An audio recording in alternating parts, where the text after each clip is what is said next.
اور معاف کر دے گا یقیناً لوجد اللہ تواب الرحیم. تو اللہ نے اس آیت کا منسوخ نہیں کیا، گویا کہ یہ آیت اب قیامت تک جاری و ساری ہے، نافذ العمل ہے. اب اس کا طریقہ کیا ہے کہ آج حضور اپنی قبر کے اندر موجود ہیں، روزے کے اندر موجود ہیں. اب انسان گناہوں سے بھرا ہوا انسان، خطاؤں سے بھرا ہوا انسان، جب اللہ اسے قبول کر لیتا ہے تو وہ نبی کے روزے پہ چلا جاتا ہے، حضور کے روزے پہ کھڑا ہو جاتا ہے، جالی کے سامنے کھڑا ہو کر اس آیت کو پڑھ لے، اس آیت کو پڑھ لے اور اس کے بعد استغفار کرے، درود شریف پھر پڑھے.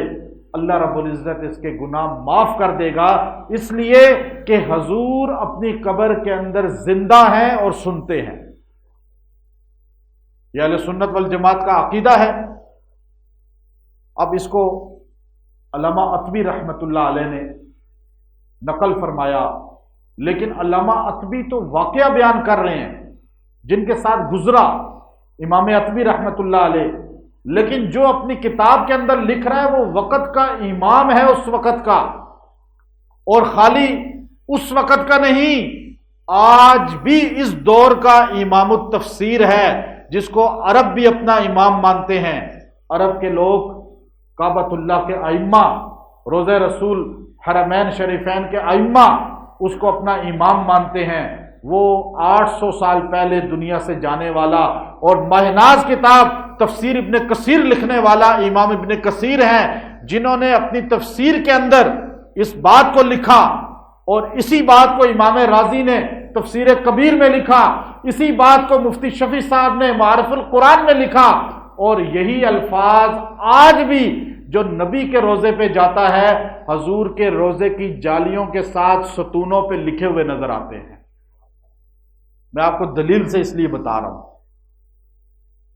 کہ امام ابن کثیر لکھ رہے ہیں، علامہ علوسی لکھ رہے ہیں، امام رازی لکھ رہے ہیں، اور پھر مفتی شفیع صاحب معارف القرآن والے لکھ رہے ہیں. کیا لکھ رہے ہیں کہ علامہ عتبی روزہ رسول پہ بیٹھے ہوئے تھے، قبر مبارک تھی اس وقت اوپر. اب قبر کسی نے دیکھی نہیں ہے 700-800 سال سے، چونکہ سیسا پکلائی دیوار میں اسے گنبد کے اندر تینوں قبروں کو یوں بند کر دیا گیا ہے. اور یہ کس نے کیا؟ نور الدین زنگی بادشاہ نے، تاکہ کوئی حضور کے جسد مبارک یا سیدنا عمر اور ابو بکر رضی اللہ تعالیٰ عنہ اجمعین کے جسد مبارک تک پہنچ نہ پائے. اب وہ قبر اس کے پاس بیٹھے ہوئے تھے، اپنا سلام پیش کر رہے تھے. ایک دیہاتی آیا، دیہاتی، وہ دیہاتی آ کر حضور صلی اللہ علیہ وسلم کی قبر مبارک کے پاس بیٹھا، لیکن دیہات کا بدو تھا، بکریاں چراتے ہوئے آیا تھا، بکریاں باہر کھڑی کی اور کہا میں سلام پیش کر رہا ہوں نبی کے روزے پہ. اب اسے نہ تہذیب کا پتہ تھا، نہ اسے اتنا دنیاوی علوم کا کوئی آداب محفل کا پتہ تھا، اور ایک عام سا آدمی تھا، لیکن وہ اتنی عقل مندی کی بات کر گیا کہ آج اس کے منہ سے نکلنے والے الفاظ میں منبر پہ آپ کو بتا رہا ہوں. اور آپ میں سے جو روزے پہ گیا ہے، کون کون روزے پہ گیا ہے آپ ہاتھ کھڑے کریں جو نبی کے روزے سے ہو کر آئے، لیکن توجہ نہیں کی ہوگی وہاں جا کے. میں آج آپ کو بتا رہا ہوں وہاں روزے پہ یوں جب آپ دیکھتے ہیں نبی کے روزے پہ تو 2 ستون ہیں. آج نیٹ پہ جا کے زوم کر کے دیکھیے گا، ان ستونوں پہ یہ الفاظ لکھے ہوئے ہیں. یہ الفاظ نعتیہ کلام ہے، یہ وہ نعتیہ کلام ہے جو ابن کثیر نے لکھا اپنی تفسیر کے اندر، امام رازی نے لکھا تفسیر کبیر کے اندر، اور آج کے عرب کے علماء نے روزہ رسول پہ لکھ کے لگا دیا. کہتے ہیں نعتوں کو مانتے نہیں. نعتوں کو مانتے ہیں لیکن گانے کی طرز کی نعتوں کو نہیں مانتے. بدعت رسول میں تو نعت عبادت ہے، شان رسول میں. اب وہ کیا، وہ بدو بیٹھا، بکریاں باہر چھوڑ کر آیا، آ کر بیٹھ گیا اور حضور کی قبر پہ بیٹھ کر کہنے لگا وَلَوْ أَنَّهُمْ، یہ آیت پڑھی جو میں نے آیت ابھی آپ کے سامنے، وَلَوْ أَنَّهُمْ إِذْ ظَلَمُوا أَنفُسَهُمْ، جب گناہ کر بیٹھو تو آؤ نبی کے، جاؤ کا، آ جاؤ نبی کے پاس، فاستغفر اللہ واستغفر لهم الرسول، تم آ کے استغفار کرو، نبی سے استغفار کراؤ، اللہ تمہیں معاف کر دے گا۔ اب وہ کہنے لگا یا رسول اللہ میں آپ کے روزے پہ آ گیا ہوں۔ آیت تو منسوخ کوئی نہیں ہے نا، آیت تو قیامت تک چلے گی۔ حضور کے روزے پہ آ گیا ہوں اور میں گناہگار ہوں، خطا کار ہوں، آپ میرے لیے استغفار کریں، اللہ مجھے معاف کر دے۔ اور اس کے بعد اس نے وہ اشعار کہے نعتیہ، یا خیر من دفنت فی القاء اعظمہ فطاب من طیبہ تلک والاکم نفسی فداء لقبر انت ساکنہ فیہ العفاف وفیہ الجود والکرم۔ وہ عربی میں کہنے لگا اے کائنات کی وہ عظیم ہستی جو یہاں مدفن ہے، یہاں کائنات کی سب سے عظیم جگہ جو نبی کا روزہ ہے۔ یہ قاسم العلوم والخیرات بانی دارالعلوم دیوبند مولانا قاسم نانوتوی رحمۃ اللہ علیہ نے آب حیات کے اندر لکھا، کائنات میں بیت اللہ عرش مالا سے بھی افضل جگہ جو ہے وہ حضور کا روزہ ہے، جہاں آپ جسم کے ساتھ موجود ہیں۔ تو اس نے کہا معاف کرنا تو آپ کے در سے نکلا ہے، آپ اللہ سے معاف کروائیں میرے۔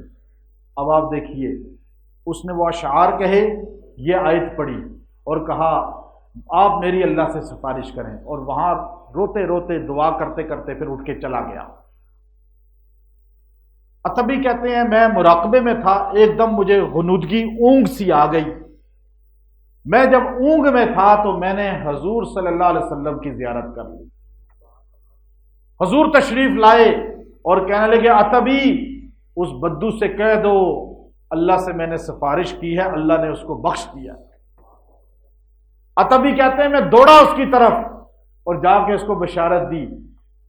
اب میں آپ کو بتاتا ہوں کہ یہ جو میں نے آپ کو بتایا، جو آدمی، جو شخص حضور صلی اللہ علیہ وسلم کے روزہ اطہر پہ پہنچ جائے، حضور علیہ السلام کے روزہ اطہر کی اللہ اس کو سعادت دے دے۔ یاد رکھیں یہ سعادت ہر ایک کو نہیں ملتی، فرشتوں کو بھی نہیں ملتی۔ حدیث میں آتا ہے جو فرشتے صبح آتے ہیں 70,000 سلام پیش کرنے کے لیے حضور کے در پہ، پھر ان کی قیامت تک نمبر نہیں آتا۔ وہ دعائیں کرتے ہیں یا اللہ دوبارہ حضور کی زیارت ہو جائے روزے کی۔ ہم ہیں خوش قسمت، ہم بار بار جاتے ہیں، بار بار بلائے جاتے ہیں۔ جس کو رسول اللہ کے در کی، روزے کی توفیق مل جائے، ادب کے ساتھ، احترام کے ساتھ روزے پہ جائے، سلام پڑھتا ہوا جائے، درود شریف پڑھتا ہوا جائے، اور دروازے سے داخل ہوتے ہوئے درود شریف پڑھتا رہے، نظریں جھکائے رہے، آواز نہیں نکالنی۔ لوگ کیمرے کی آوازیں وہاں ویڈیو، اور یہ اتنا بڑا گناہ کبیرہ ہے کہ حضور کی طرف، حضور کے روزے کی طرف نگاہ کرنے کے بجائے انسان کسی اور کام میں منہمک ہو گیا، پھر باتیں کر رہے ہیں۔ حضور کے سامنے تو آواز نکلے، انسان کی گناہ انسان کے اوپر تو آتے ہی ہیں، انسان کی نیکیاں بھی ضائع ہو جاتی ہیں۔